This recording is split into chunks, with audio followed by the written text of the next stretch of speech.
We've all been there, wrapped up in someone who made us feel like we were asking for too much when all we really wanted was to be seen, valued, loved the way we love. You gave your heart to someone who treated it like it was optional, casual, replaceable. But here's the truth. No one tells you when you're in the middle of the paying. It's not the loss of him that hurts. It's the fact that you hoped he'd show up better. You weren't wrong for hoping. You just expected depth from someone who only ever wanted the surface. And now he's not the villain of your story. He's not even the heartbreak. He's just a chapter you skipped. One you don't need to reread. Because from this moment forward, it's not about who didn't choose you. It's about the version of you that finally chooses yourself. When someone takes your heart lightly, it's easy to start questioning yourself. You begin to wonder, was I asking for too much? Did I come on too strong? Was I too emotional, too needy, too intense? But here's the reality. What you were asking for wasn't too much. You were just asking the wrong person. And when the wrong person can't meet your needs, they often make it seem like you're the problem. That's not love. That's emotional deflection. You weren't asking for grand gestures or fairy tale fantasies. You were asking for consistency, communication, respect, a little effort, to be shown that you mattered, to not always be left wondering where you stand. But someone who isn't ready to give those things will make you feel like you're demanding the world. And that's what people do when they're not showing up properly. They flip the script. Suddenly, it's not about how little they're giving, it's about how unreasonable you are for wanting more. And the more this happens, the more you internalize it. You start to adjust. You tone it down. You shrink. You stop speaking up. You give more than you're receiving just to keep the connection alive, hoping they'll notice and finally match your energy. But what actually happens? They don't respect you more. They get comfortable. Comfortable knowing you'll tolerate the bare minimum. Comfortable knowing your heart is fully in, even if theirs isn't. But that's not love. It's a transaction where you're the only one paying. And the moment you start feeling guilty for having emotional needs, that's your signal. That's not your person. Because the right person won't need to be begged for effort, the weight of your absence. They won't make you feel like you're too much. They'll show you're just enough, exactly as you are. And they won't leave you guessing where you stand. There's a difference between being emotionally available and being emotionally desperate. And sometimes we confuse the two because we're so focused on proving our worth that we forget our value isn't tied to how hard we can love someone who won't love us back the same way. You're not intense, you're intentional. You're not needy, you're human. And asking for connection, for clarity, for respect, that's not a weakness. It's emotional maturity. People who haven't developed that within themselves will see it as a burden. But people who have done the work, they'll see it as beautiful. They'll see you're as beautiful. Not just for how you love them, but for how deeply you've learned to love yourself. So next time someone says you're asking for too much, ask yourself, are you asking for too much? Or are they offering too little? There's a big difference. And when you learn to spot it, you stop chasing love that costs you your peace. You stop bargaining for someone's bare minimum. You stop trying to convince someone to care, to stay, to try. You stop waiting for them to change, and you start choosing yourself, consistently, unapologetically, and without guilt. You don't need to lower your standards to be loved. You need to raise your self-worth enough to walk away when they're not met. Because the love you want, it's out there. But it only finds you when you stop settling for less than what you deserve. And what you deserve is not too much. It's just not something you're meant to beg for. When someone can't hold your heart with care, it doesn't mean your heart was the problem. It doesn't mean you loved too hard or felt too deeply. It means they didn't recognize the value of what you gave. They didn't know how to handle someone who came with real feelings, real vulnerability, and real intentions. Not because those things were wrong, but because they were never prepared to receive them. Some people love the idea of closeness, but not the responsibility that comes with it. They want attention, but not commitment. They want affection, but without accountability. And when you offer them something real, a genuine emotional connection, they take it lightly because they don't know what it costs you to give it. They don't see the quiet bravery bend opening up. They don't see the history behind your trust. They don't understand that you didn't fall for them because you were bored or lonely. You fell because you were willing to risk again, willing to believe in someone again. But when someone treats that trust carelessly, when they play games with your emotions, disappear when things get deep, or give you mixed signals just to keep you around, they're not just being thoughtless. They're showing you they're not capable of holding the space your heart needs.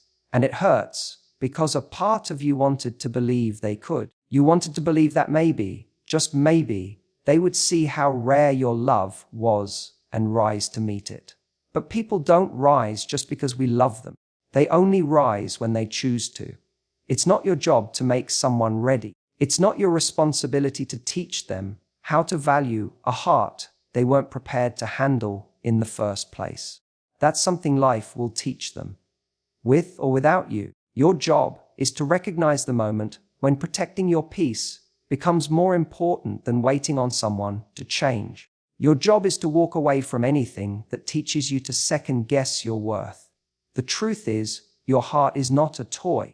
It's not something someone should get to pick up when it's convenient and toss aside when it's not. You're not here to be someone's emotional experiment. You're not here to be someone's almost.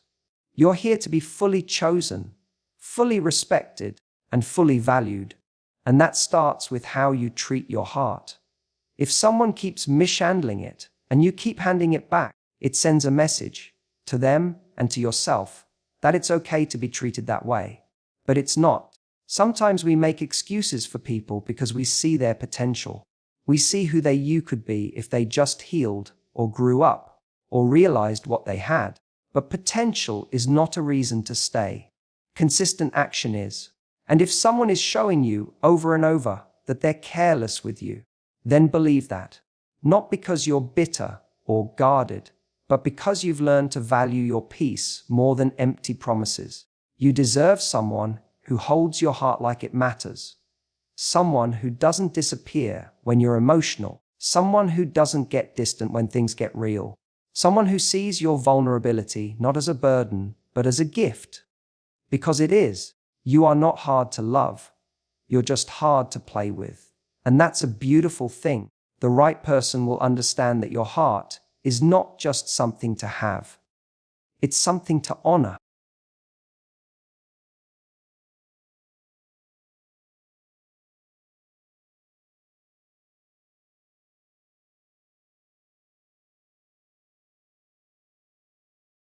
We often hold on to stories far longer than they hold on to us. We romanticize the pain, replay the memories, and wonder what might have been if things had gone differently. But sometimes, it's not about closure. It's not about going back to make sense of it all. Sometimes the most powerful move you can make is simply skipping the chapter altogether. The one where you kept waiting for them to show up, where you questioned your worth, where you confused inconsistency for passion. You think you need to resolve something. That may be if you got the perfect explanation, or if they finally admitted what they did, or told you they missed you, you could let it go. But the truth is, they probably won't. And if they do, it won't sound like the version you created in your head. It won't undo the confusion, the emotional exhaustion, or the nights you had to coach yourself to sleep. The truth is, healing doesn't always come in the form of a satisfying ending. Sometimes it's the quiet decision to stop rereading a chapter you've already outgrown. You stayed longer than you should have, not because you were weak, but because you believed in the good you saw. You believed that if you gave more, tried harder, loved deeper, things would change. That's not foolish. That's human. That's what hope looks like when it's driven by a heart that just wants to be met with the same depth it gives. But hoping someone becomes who you need isn't the same as being loved for who you are. And when you finally realize that, everything changes. It's easy to think that skipping the chapter is avoidance. But sometimes it's clarity. It's maturity. It's the refusal to keep bleeding for a storyline that only left you bruised. You don't need to dissect every red flag or decode every mixed signal. You don't need to hold on to old conversations or replay their silence hoping for meaning. Some stories aren't meant to be reread, not because they were insignificant, but because they've already taught you everything they were supposed to teach. And that teaching, that's your closure. It taught you what indifference looks like in real time. It taught you that words mean nothing without follow-through. It taught you the difference between attention and intention. And most of all, it taught that your peace cannot survive in places where your worth is constantly questioned. So no, you didn't need to finish the chapter. You didn't need the perfect goodbye. You just needed to stop waiting for someone to show up in a way they never could. We think healing looks like closure, but often it looks like detachment, like walking past something that once consumed you and feeling nothing, no bitterness, no pain, just the quiet understanding that it no longer fits who you are. Because you've grown, you've learned, you've seen what loving yourself actually means. And loving yourself means you don't chase what confuses you. You don't beg for the bare minimum. You don't grieve people who had every opportunity to choose you and didn't. The version of you that waited, that hoped, that questioned, she did her best. And now she's done.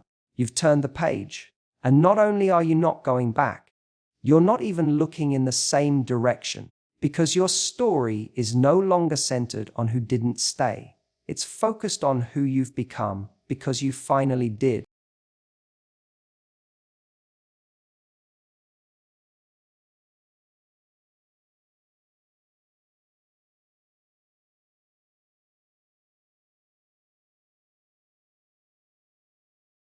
Every time someone lets you down, it chips away at the illusion you were holding on to, not just about them, but about what you were willing to accept in love. Disappointment hurts, but it also reveals. It shows you where your boundaries were too soft, where your standards were too flexible, and where your fear of losing someone made you betray yourself. You don't always realize it in the moment, but every heartbreak has a hidden gift, a new standard that you didn't even know you needed until someone failed to meet it. When someone pulls away after you open up, when they disappear without explanation, when they make you feel like your feelings are inconvenient or too much, it teaches you something that a good relationship never could. It teaches you to stop apologizing for needing clarity, to stop explaining why you want consistency, to stop dimming your light to keep someone from walking away. You learn, through pain, that love isn't supposed to leave you guessing. And once you see that clearly, you can't unsee it. That lesson becomes part of your emotional DNA. It's easy to think of these letdowns as wasted time. You think, I gave so much, and this is how it ended. But there's no such thing as wasted effort when you're learning yourself in the process. Every time someone disappoints you, you're being asked a question: will you lower your standards to keep them? Or will you raise your standards because of them? And the more you choose the latter, the more peace you create in your future. Some people teach you what love feels like, others teach you what love is not. And those lessons are often the most powerful. They rewire your sense of what's acceptable. You start to see the red flags earlier. You stop tolerating emotional unavailability disguised as mystery. You recognize that someone being busy all the time usually just means they're not prioritizing you. And you stop blaming yourself for wanting more, because now you understand that wanting more isn't the problem. Settling for less is. These letdowns are painful because they usually happen when you've already started imagining a future. You saw potential. You made space in your life and in your heart for someone who turned out to be inconsistent or incapable of meeting you where you stood. But in that moment of hurt, you gain something powerful, a sharper filter. You start choosing with more discernment. You stop chasing people who breadcrumb you. You stop needing someone to explain why they can't show up, because their actions already said it all. You start honoring the part of you that says, "This doesn't feel right." Even if nothing dramatic happened, you start trusting the subtle signs. How you feel around them, how you feel after you talk to them, how much of yourself you're shrinking just to keep things calm. And you begin to realize that a relationship where you're always in doubt isn't romantic. It's exhausting. Real love doesn't leave you anxious. It makes you feel safe, seen, chosen. So when someone lets you down, let that sting sharpen your standards. Let it refine your awareness. Let it close the doors that were only ever halfway open. Because with every boundary you reinforce, you get closer to the kind of love that doesn't ask you to compromise your dignity to keep it alive. You get closer to someone who not only meets your standards, but is grateful that you have them. And you begin to understand that every disappointment wasn't just pain. It was preparation. Preparation for the version of you who no longer entertains what doesn't feel like home.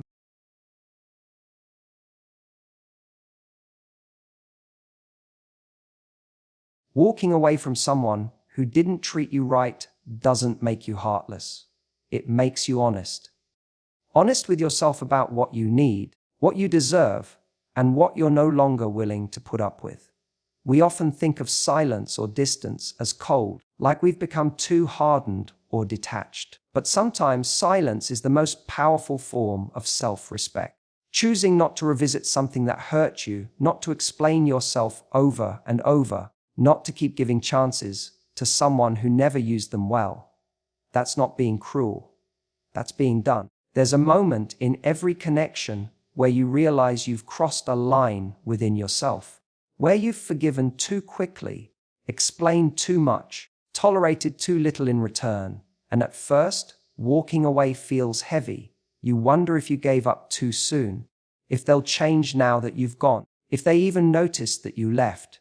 But over time, the weight lifts, not because they changed, but because you did. You finally stopped making excuses for someone who only showed up when it was convenient.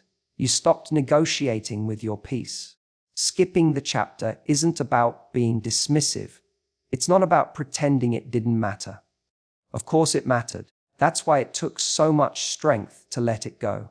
But you realize something vital. Just because a person meant something to you doesn't mean they were meant for you.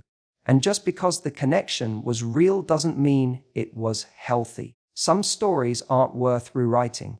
They don't deserve sequels or one last message. They deserve to stay exactly where they ended, unfinished and closed without ceremony. You don't need a dramatic goodbye to validate your choice. Sometimes the goodbye is internal. It's the quiet knowing that continuing to engage would cost you too much. That staying in their orbit means shrinking yourself. That chasing clarity from someone who gave you confusion is like looking for peace in a storm. And when you finally see that, you stop reaching back. You stop answering text at midnight that sound sincere but lead nowhere. You stop making excuses for the lack of effort, and you stop calling their bare minimum something. They may say you ghosted them, that you cut them off, that you didn't give them a fair chance. But you know the truth. You gave them so many chances. More than they even realized. You gave them time, energy, forgiveness, patience. You showed up with a full heart, and they responded with inconsistency. You weren't cold, you were exhausted. And leaving wasn't impulsive. It was intentional. It was the final act of someone who finally chose themselves over the version of love that kept breaking them. You don't owe anyone an explanation for protecting your energy. You don't need to justify your silence when that silence is your way of healing. Some people aren't meant to be taught how to treat you better.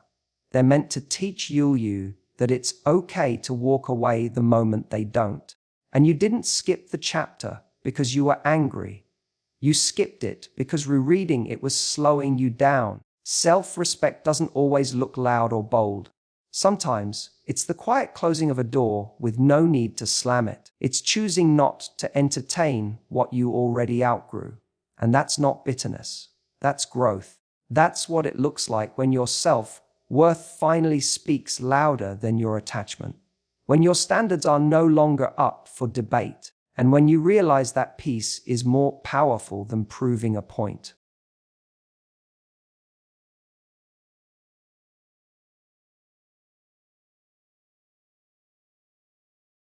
When you stop trying to be a supporting character in someone else's story, you begin to write your own.